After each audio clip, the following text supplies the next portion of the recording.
رمضان گزر گئے، اتنا پورا مہینے کا سیزن لگا، عید کا دن گزر گیا ہے بھائی،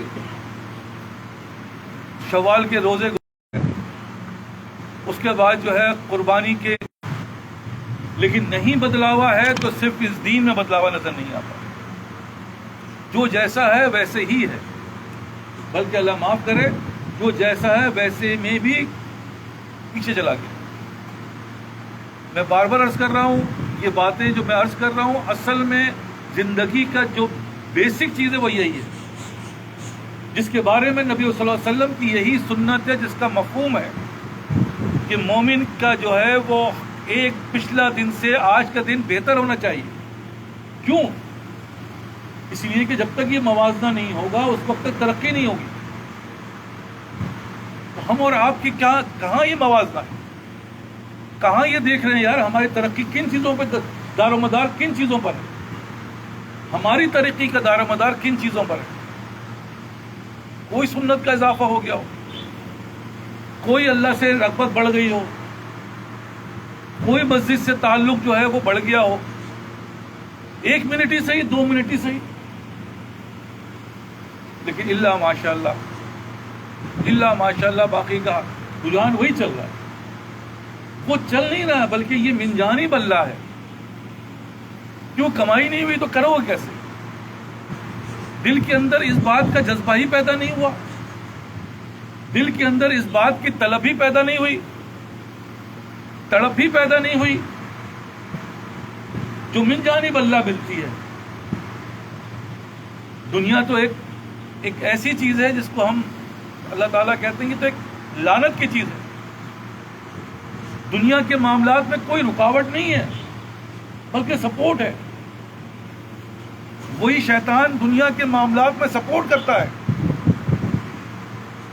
یہی نفس جو ہے وہ دنیا کے معاملات میں اس کی ترغیب دلاتا ہے۔ ارے سو لینا یار، ابھی کیا ہے، ابھی تو سیزن ہے نا، ارے دوپہر کا وقت ہو گیا، کھانا نہیں کھائیں گے، ارے کھا لیں گے یار، سیزن ہے نا۔ تو پتہ چلتا ہے کہ ایسے ہی سیزن لگے ہوئے ہیں، کبھی کیا ہو رہا ہے کبھی کیا ہو رہا ہے، لیکن ترقی نہیں ہے تو صرف دین میں ترقی نہیں ہے۔ تو میں عرض کر رہا ہوں پوچھو اپنے آپ سے، کیونکہ یہی کرنے تو آئے ہو۔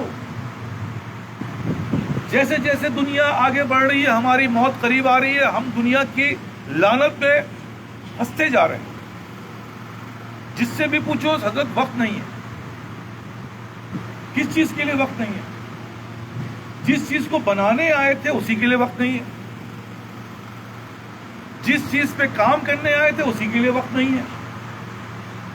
یہ کیسا معاملات ہے یار؟ یہ معاملات نہیں ہے بلکہ یہ لعنت جسے کہتے ہیں، اللہ نے اپنے پاس سے دور کر دیا، تمہیں ایسی لعنتوں میں الجھا دیا جس کو تم چھوڑ نہیں پا رہے۔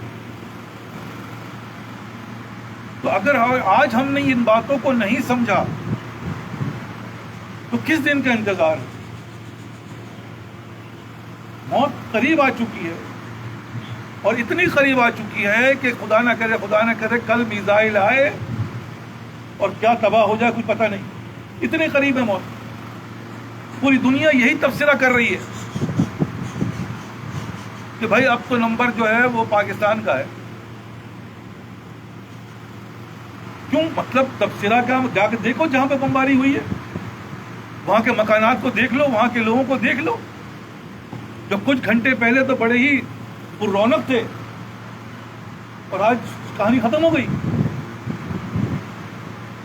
تو میں بھی انہی باتوں کی طرف توجہ دلانا چاہ رہا ہوں کہ جس موت کے لیے آنے والی موت ہے، اس موت کی تیاری کدھر ہے؟ اس موت کی ترقی کدھر ہے؟ اس موت کی فکر کدھر ہے؟ جبکہ اللہ تعالیٰ نے نبی صلی اللہ علیہ وسلم کے ذریعے یہ پیغام ہم تک پہنچا دیا کہ اگر تم اپنی دنیا سنوارنا چاہتے ہو تو آخرت کی فکر کرو، دنیا تمہاری قدموں میں ڈال دیں گے۔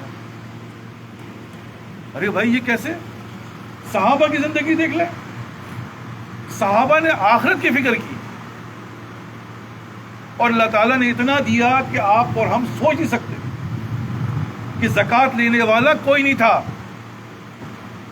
کس بنیاد پہ تھا؟ کوئی کاروباری نے وہ تھوڑی دیا تھا،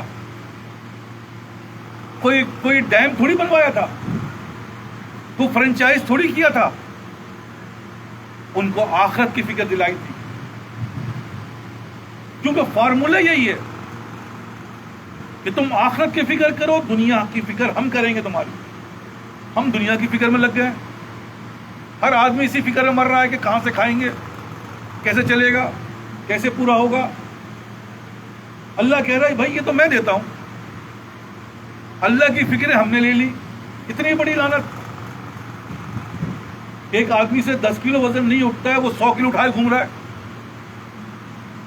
بھائی رزق کا معاملہ تو اللہ کے پاس ہے. جس چیز کے پیچھے تم بھاگ رہے ہو یہ تو اللہ کے پاس ہے. جس عزت کو تم چاہ رہے ہو یہ تو اللہ کے پاس ہے. جس حاکمیت کو تم چاہ رہے ہو یہ تو اللہ، یہ سب چیزیں اللہ کی ہیں. اور تم یہ دنیا میں ڈھونڈ رہے ہو تو میں پیسے کما لوں گا تو عزت مل جائے گی. اور ذلت اتنی ہے کہ اللہ معاف کرے، اللہ معاف کرے، بیوی عزت نہیں کر رہی، بچے عزت نہیں کر رہے، کوئی بھی عزت نہیں کر رہا. ذلیل ہو رہے ہیں ہر جگہ. حالانکہ سب کچھ ہو رہا ہے لیکن ٹھیک وقت پیسے نہیں ہیں. بھائی تنخواہ دینی ہے، پیسے نہیں ہے، ذلیل ہو رہا ہے. بھائی کرایہ دینا ہے، پیسے نہیں ہے، ذلیل ہو رہا ہے. بچوں کی فیس دینی ہے، پیسے نہیں ہے، ذلیل ہو رہا ہے. تو صبح سے لے کر رات تک ہماری زندگیوں میں یہ ذلت آ رہی ہے. اللہ کہہ رہا ہے کہ بھائی تمہاری رزق کا معاملہ تو میرے پاس ہے، تم میرے پاس آؤ، تم مجھ سے تعلق بناؤ. دیکھو ہم بڑے رزق دینے والے ہیں. ہم ایسے رزق دیتے ہیں جو تمہارے وہم و گمان میں نہیں آئے گا. لیکن ہماری کہاں دوڑ لگی ہوئی ہے. صبح سے لے کر رات تک دوڑے پھر رہے ہیں کہ یار رزق بڑھ جائے. کاروبار کو چلانے کے چکر میں لگا ہوا ہے. نوکری پیشہ نوکری کو بڑھانے کے چکر میں لگا ہوا ہے. اور یہ ساری باتیں اللہ معاف کرے، یہ ساری چیزیں کیا ہیں؟ وہی لعنت جس کے بارے میں آپ سے عرض کر رہا ہوں. بیوی جو ہے وہ شوہر سے عزت مانگ رہی ہے، شوہر جو ہے وہ بیوی سے عزت مانگ رہا ہے. اور اسی طرح میں نے عرض کیا کہ باپ جو ہے وہ اولاد سے حاکمیت مانگ رہا ہے، میں تمہارا باپ ہوں، میری بات مانو. لیکن علماء لفظ کوئی ماننے کو تیار نہیں. یہ سب ہمارے معاشرے کا، ہمارے گھر کا، یہ جو میں عرض کر رہا ہوں یہ نقشہ کھینچ رہا ہوں. لیکن ہم اور آپ کی دوڑ کدھر ہے؟ دوڑ تو ہونا چاہیے تو مسجد کی طرف، جو رزق دینے والا اس کی طرف. ان ذرائع کو اختیار کرنا چاہیے جہاں پر یہ فضل کا معاملہ سے اللہ اس کے اپنے فضل سے عطا فرماتا ہے. لیکن ہماری دوڑ کہاں لگی ہوئی ہے؟ دوڑتے رہو. عمر دراز مانگ کے لائے تھے 4 دن، تو آرزو میں کٹ گئے، تو انتظار میں. پورا نہیں ہوا. بہادر شاہ ظفر کہہ رہے ہیں، یہ کوئی اور نہیں کہہ رہا. ہم اور آپ کی تو حیثیت کچھ بھی نہیں. اس لیے میرا سوال ہے اپنے آپ سے بھی اور آپ سب سے کہ بھائی قربانی آئے، قرب آئے تو قرب کدھر ہے تمہارا؟ قرب تو تقویٰ پیدا کرتا ہے، اور تقویٰ ہی تو اللہ کی طرف لے جائے گا. تو مسجد تو اور خالی ہو گئی. جا کے دیکھو مساجد میں صفحے جو ہے وہ اللہ معاف کرے، جو میں کہہ رہا تھا 5 منٹ، اب وہ تو 3 منٹ میں خالی ہے. جبکہ 5 کا 10 ہونا چاہیے تھا. کہ 10 منٹ بھی پہلے پہنچے تو سب اول سب بھری بھی پڑی ہے. قرب کا مطلب تو یہ ہوا نا کہ ہمارے قرب کا مطلب کیا ہوا؟ بھائی یہ بات عرض کر رہا ہوں، یہ باتیں ابھی تو بہت لگ نہیں رہی تم، لیکن ایک بات دل و دماغ میں بٹھا لو کہ اللہ تعالیٰ جو ہے وہ ابھی ڈھیل دے رہا ہے. لیکن جب وہ رسی کھینچتا ہے، علماء حفیظ بڑے بڑوں کی حالت خراب ہو جاتی ہے. اور وہ کھینچتا ہے، میں بار بار عرض کر رہا ہوں، وہ کھینچتا ہے. اس لیے ابھی آسان ہے. خود اپنے آپ کو اللہ کے حوالے کر دو. بنا علامہ حفیظ دیکھ لو پیچھے تھوڑا سا. آج کل موبائل ہے, موبائل کھول کے دیکھو تو سیکنڈوں میں کیا سے کیا ہو گیا. جن کے فریج بھرے ہوتے تھے آج ان کو کھانے کو نہیں ہے. تو ہم جیسے مسلمان ہی ہیں بھائی. آپ یہ سمجھ رہے ہیں کہ شاید یہ وہ ان کے ساتھ ہے, ہمارے ساتھ نہیں ہے, کیونکہ ہم تو بڑے ہی علامہ حفیظ کیا ہیں اللہ ہی پتہ جانے. تو کہنے کا مقصد صرف ایک ہی ہے کہ بھائی جائزہ لے لو یار. یہاں ہم بیٹھے ہیں صرف اس جائزے کے لیے. جو میں کہہ رہا ہوں اللہ نہ کرے آپ کے اندر یہ بات پائی جائے, لیکن میں اپنے اندر یہ بات ضرور ڈھونڈتا ہوں. بھائی ترقی بتاؤ, قربانی گزرنے کی کیا ترقی آئی, عید گزری کیا ترقی آئی, اللہ سے کیا قرب ملا.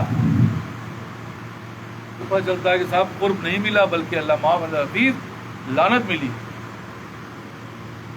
اور اس لعنت کو ہم نے کچھ اور نام دے دیا. وقت نہیں ہے, حالات ایسے ہیں. یہ کچھ بھی نہیں ہے, یہ تو اللہ نے ایسے اسباب پیدا کرتا ہے, اپنے سے دوری کے اسباب پیدا کرتا ہے. کیونکہ اللہ تعالیٰ نے واضح الفاظ میں کہا ہے کہ جو تم نیکی کرتے ہو اس کی توفیق ہم دیتے ہیں, اور جو تمہاری پریشانیاں ہیں, تمہاری ہم سے دوری ہے, وہ تمہاری بدعمالیوں کی وجہ سے. اعمال کو کھینچتی ہے, لیکن یہاں اعمال اللہ معاف کرے بدعمالی کو کھینچ رہی. کیسے اعمال ہو رہے ہیں کہ ہماری بدعمالی بڑھ رہی, یہ کیسے معاملات ہو رہے ہیں کہ ہم اللہ سے دور ہو رہے ہیں, اور ہم سکون سے بیٹھے ہیں کہ یار سب چلتا ہے. بار بار عرض کر رہا ہوں, نبی کے آنے کی وجہ ایک سیمپل ہے. نبی ایک سیمپل کی صورت میں آئے ہیں. اللہ نے کہا ہے کہ ہم نے ایسا چاہیے ہمیں, دیکھو اس کے آگے پیچھے نہیں چلے گا, ہر چیز ویسی ہی ہونی چاہیے. کہ میں اگر باتھ روم جاتا ہوں تو الٹا پیر لے کر ہی جاؤں گا, میں باتھ روم سے آؤں گا تو سیدھا پیر نکال کر ہی آؤں گا. ایسا نہیں ہوگا کہ آپ کے لیے کچھ ہے میرے لیے کچھ ہے. اور یہی اس کے سیمپل کا اصل مقصد ہے کہ میری ہر چیز اس سیمپل کے مطابق ہو جائے. اور جو صحابہ کی زندگی تھی وہ سیمپل کے عین مطابق تھی کہ جہاں نبی صلی اللہ علیہ وسلم بیٹھتے تھے وہاں صحابہ بیٹھتے تھے, اور صحابہ میں اور نبی صلی اللہ علیہ وسلم میں ظاہری تمیز کرنا مشکل ہوتا تھا. سب ایک جیسے تھے, ایک جیسے لباس, ایک جیسے معاملات, سب کے ایک جیسے تھے. یہ نہیں کہ نبی نے کچھ اور کیا ہوا ہے اور صحابہ نے کچھ اور کیا ہوا ہے. یہ حدیث کا مفہوم بتا رہا ہوں میں اور کوئی کہانی نہیں سنا رہا ہوں. اسی لیے عرض کر رہا ہوں کہ جو دنیا کا معاملات ہے اس کا مقصد صرف ایک یہی ہے کہ ہماری ہر چیز جو ہے وہ اس کے مطابق ہو جائے, اور وہ مطابق اتھینٹک کہاں سے آئے گی, وہ نبی سے آئے گی, جس کے بارے میں کہا جاتا ہے کہ بھائی یہ تم نے کہاں سے سیکھا, بھائی یہ میں نے جو ہے فلاں سے سیکھا. انہوں نے کہاں سے سیکھا, انہوں نے فلاں سے سیکھا, اور یہ جا کے نبی اکرم صلی اللہ علیہ وسلم سے ملتا ہے. جو اس کڑی سے کڑی ملتی ہے وہی اس کی کامیابی ہے, اور اگر کڑی سے کڑی نہیں مل رہی ہے وہ ناکامی ہے. اور یہی مقصد ہے اس ساری باتوں کو کہنے کا کہ ہمارے دل کے اندر جس دن یہ طلب پیدا ہوگی کہ آیا ہوں میں نبی اکرم صلی اللہ علیہ وسلم کی پیروی کرنے کی, لیکن نبی صلی اللہ علیہ وسلم بھی ظاہر تو نہیں ہے, تو ہمیں ان کی پیروی کرنی پڑے گی جن سے تعلق ان کا رہا. کہ نبی علیہ وسلم چلے گا تو ہمیں صحابہ کی پیروی کرنی, جب صحابہ چلے گا تو تابعین کی پیروی کرنی, جب تابعین چلے گا تب تابعین کی پیروی کرنی. اسی طرح قیامت تک یہ سلسلہ چلتا رہے گا. اور جس نے ایسا کر لیا وہ کامیاب ہو گیا، اور جو ایسا نہیں کر سکا وہ ناکام ہے۔ میں آپ سے عرض کر رہا ہوں وہ ناکام ہے کہ مسجد میں اگر سیدھا پیر ایک جو تابع صحابین کا جائے گا تو تبع تابعین کا بھی سیدھا ہی پیر جائے گا۔ وہاں یہ نہیں کہے کہ صاحب کوئی بات نہیں، چلتا ہے، سب نہیں چلے گا۔ اسی طرح قیامت تک کا سلسلہ ایسے ہی ہے۔ لوگ پوچھتے ہیں بھائی یہ کیا ضرورت ہے، بھائی اس کی کیا ضرورت ہے؟ بھائی اسی کی ضرورت ہے، میں بار بار عرض کر رہا ہوں اسی کی ضرورت ہے، کیونکہ یہ چیز پیمانہ ہے ہمارے نفس کو چیک کرنے کا۔ نفس تمہارا راضی ہوا یا نہیں اللہ سے؟ یا ایتھا النفس المطمئنہ ہوا یا نہیں؟ مطمئن نفس کون سا ہے؟ وہی جو اللہ اس کے نبی کی باتوں کو مان لے۔ جو اللہ کی اور نبی کی باتوں کو مان لیا، اس میں چوں اور چرا نہیں کیا، وہی نفس مطمئنہ ہے۔ کہ نبی نے اگر کہا بیٹھ جاؤ تو باہر تھے، آواز باہر گئی تو وہیں بیٹھ گئے۔ یہ نہیں بولا تھا کہ اندر والے بیٹھے یا باہر والے بیٹھے، ان کے کان میں آواز آئی بیٹھ جاؤ تو بیٹھ گئے۔ یہ ہے نفس مطمئنہ۔ اور ہم اور آپ، کیونکہ یہ سرا ہے جس کا پیر باتھ روم میں الٹا نہ جائے، اس کے باقی معاملات بھی سیدھے نہیں ہو سکتے۔ جس کی طلب اللہ سے تعلق بنانے کے لیے اس کے اندر تڑپ نہ ہو تو باقی چیزوں میں بھی نہیں آ سکتے۔ اس لیے عرض کر رہا ہوں، یہ باتیں جو عرض کر رہا ہوں یہی باتوں کو سب سے پہلے سمجھنا ہے۔ لیکن ابھی تک تو میں نے عرض کیا نا کہ نماز کے حوالے سے ہی سمجھ میں نہیں آ رہا، اور زندگی ہماری جو ہے وہ گزرتی چلی جا رہی ہے۔ ہم دیکھتے ہی رہ گئے نیرنگ صبح و شام، عمر فسانہ سال گزرتی چلی گئی۔ اس لیے عرض کر رہا ہوں بہت دل سوزی سے، جتنے ہم اللہ کی اور نبی کی باتوں کو مانیں گے، خدا کی قسم یہ جہاں جس جہاں کو تم چاہ رہے ہو، یہ جہاں اللہ کہہ رہا ہے یہ کوئی چیز نہیں ہے، ہم تو لوح و قلم تمہیں دے دیں گے، لکھ دو تقدیر۔ بھائی یہ ہے اس کے پیچھے راز۔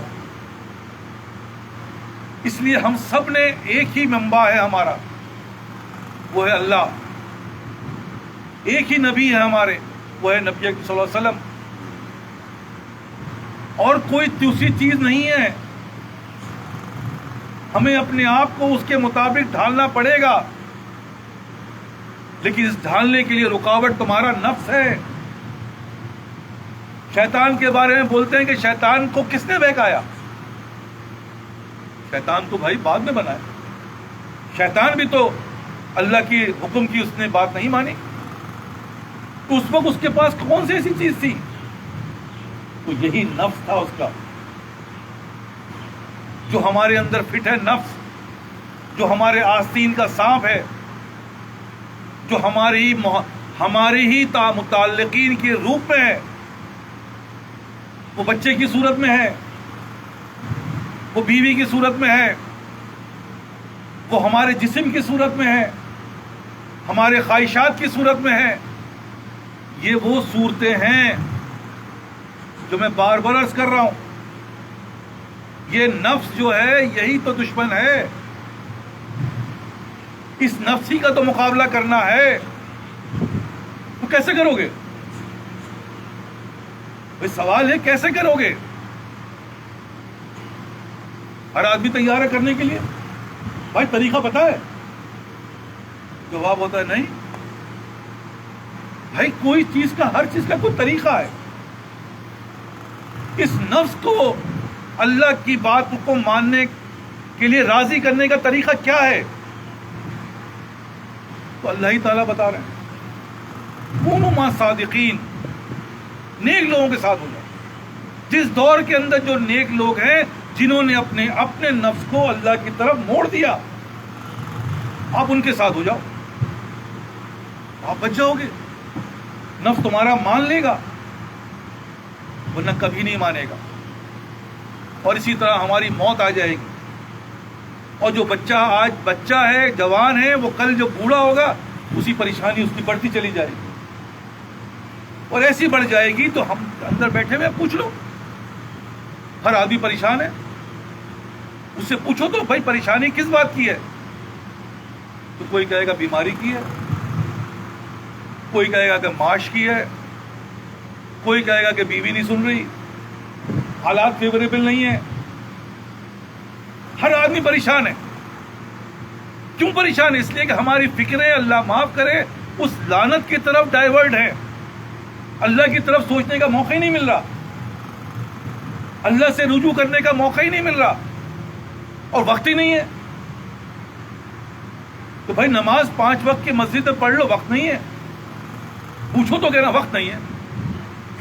جو بھی چیز اللہ سے تعلق رکھنے کے لیے کہنا وقت نہیں ہے. دنیا کی ہر چیز کے لیے، اس لعنت کے لیے وقت ہی وقت ہے. پھر جا کر جو ہے وہ صرف میڈیکل کالج میں داخلہ لینے کے لیے 10 گھنٹے پڑھ رہا ہے،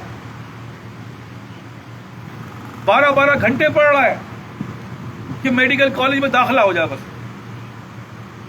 لیکن اللہ سے تعلق جوڑنے کے لیے کہا جائے یار 10 منٹ پہلے آ جاؤ، 10 منٹ پہلے پہنچ جاؤ.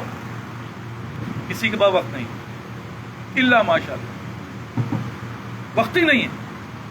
کیوں وقت نہیں؟ وہ آنا بھی چاہے تو نہیں آ پائے گا، کیونکہ لعنت میں گرفتار ہے. اس کا دماغ کام نہیں کرے گا، کیونکہ اللہ تعالیٰ نے قرآن شریف میں فرما دیا صم بکم عمی فہم لا یعقلون. ہم نے ان کو بہرا گونگا اندھا کر دیا. بہرے گونگے اندھے کو کیسے نظر آئے گا یار؟ آواز کہاں سے آئے گی؟ اس لیے عرض کر رہا ہوں میری باتوں کو بہت غور سے سمجھنا ہے، کیونکہ کامیابی کی کنجی جو ہے وہ یہ ہے، اس نفس کو بنانا ہے. اور نفس بھی ایسا بنے جیسا صحابہ کا نفس تھا، جیسے تابعین و تبع تابعین کا نفس تھا. یہ سیمپل ہے. وہ سیمپل کدھر ہے؟ اللہ کو مانیں گے، اللہ کی نہیں مانیں گے یار. پر چھوڑو یار، یہی ہو رہا ہے. نبی کو مانتے یا اللہ ہمارے نبی ہیں آپ، اور نبی سے بڑھ کر کچھ بھی نہیں. لیکن نبی کی نہیں مانیں گے، وہ کہیں گے ایسا کرو، ہم یہی کر رہے ہیں. کیا سمجھا کرو نا، اب یہی رہ گیا کرنے کے لیے. اور علامہ حفیظ جہاں تک معاملہ پہنچ جاتا ہے کہ انسان منہ سے کفر بکتا ہے. ارے دنیا بھی تو کوئی چیز ہے یار. لعنت ہم پہ سوار ہو جاتی ہے. ہم دنیا کو اہمیت دے رہے ہیں، لعنت کی چیز کو اہمیت دے رہے ہیں، اور کہہ رہے ہیں صاف صاف یار دنیا بھی کوئی چیز ہے. بھائی صاف صاف بول رہے ہیں، ارے دنیا کوئی چیز نہیں ہے، لعنت ہے. اصل چیز اللہ ہے، جس کو راضی کرنے کے لیے یہاں بھیجا گیا ہے.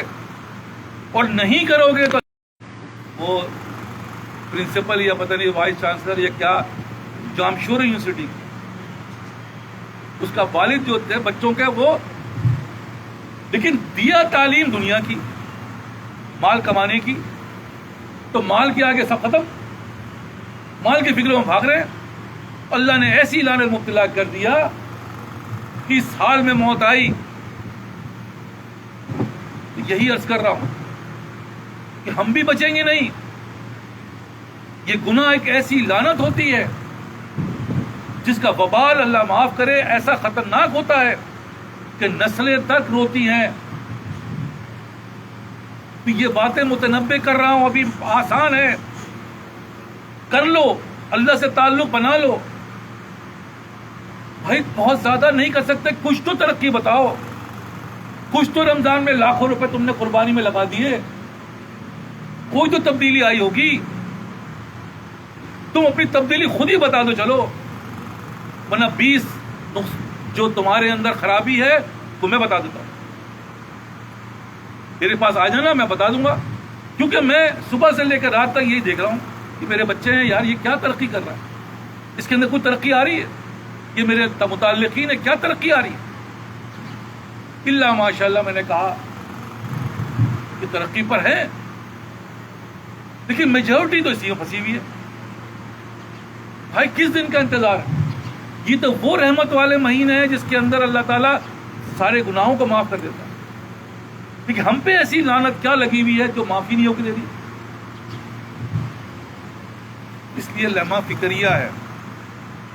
ورنہ میں عرض کر رہا ہوں بار بار، تم تو اندھے ہو، نظر ہی نہیں آئے گا. پورا موبائل بھرا پڑا ہوا ہے، عبرت کے نمونے سب بن رہے ہیں، اور ہم بیٹھ کر تالیاں بجا رہے ہیں. یہ میزائل پہ میزائل داغے جا رہے ہیں،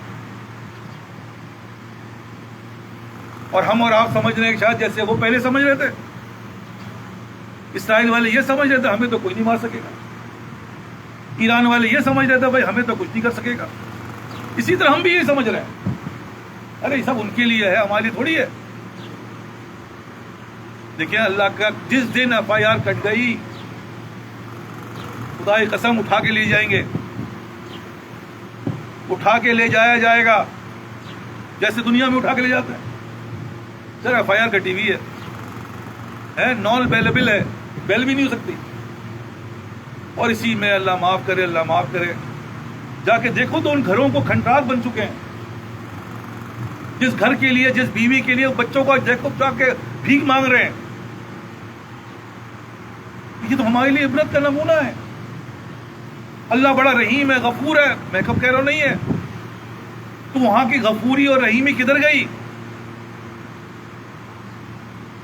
تو اللہ غفور ہے، تمہیں وقت دے رہا ہے.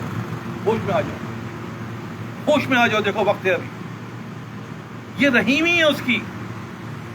لیکن جب وہ پکڑتا ہے تو میں نے عرض کیا نا کہ بڑے بڑے ختم ہو جاتے ہیں.